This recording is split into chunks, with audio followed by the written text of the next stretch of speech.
All right, good morning. It's back to reality today. Back to reality. All right. But the opposite to reality, well, this is reality.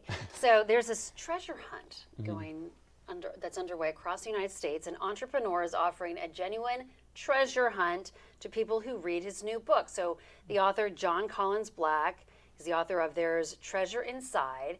And so he gives hints to help readers find more than $2 million worth of treasure that he's hidden in chests across the country. I never heard of this person, but now guess what? I'm buying his book. Yeah. Buying his book. So he says it's a similar hunt.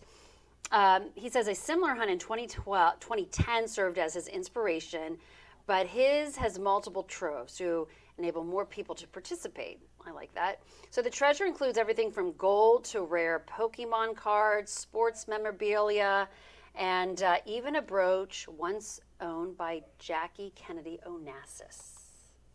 Now that's a way to get people to buy your book. Right? Right. I think it's fantastic. Great idea. Yeah. So, I mean, if you're willing to buy this book and find one of these treasures, it'd be a lot cheaper in the long run buying holiday gifts. Oh yeah, absolutely. Right, because one of these little treasure boxes can go a long way. I mean, they really can.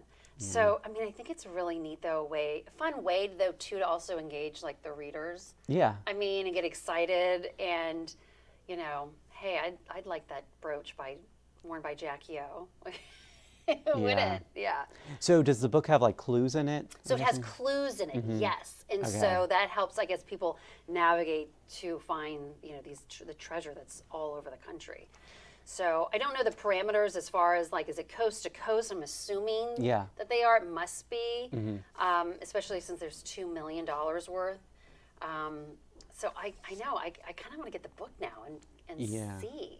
There's some pretty smart sleuths out there, so I'm sure if it hasn't been found yet, it won't take long. Yeah, exactly. So happy hunting. Happy hunting, everybody. All right, let's take a look at our local headlines on this Monday morning. This past weekend, the Wolf Factory transformed into a market for the day. It included vendors, drinks, and food to get people in the holiday spirit.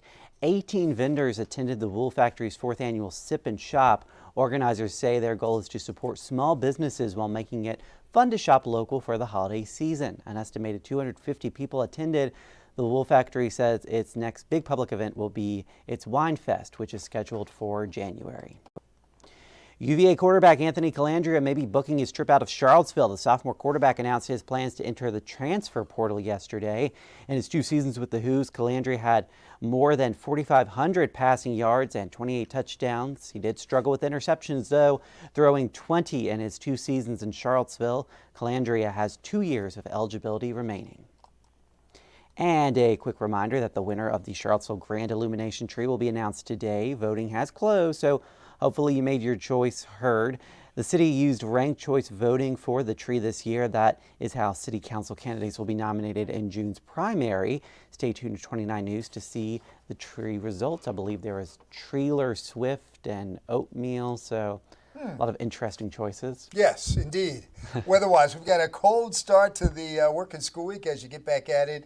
That's going to be the trend throughout much of the week. Now, things are going to warm up a little by Sunday, but until then, we'll be some 10 to maybe as much as 15 degrees colder than normal. Only getting up to 40 today with sunshine.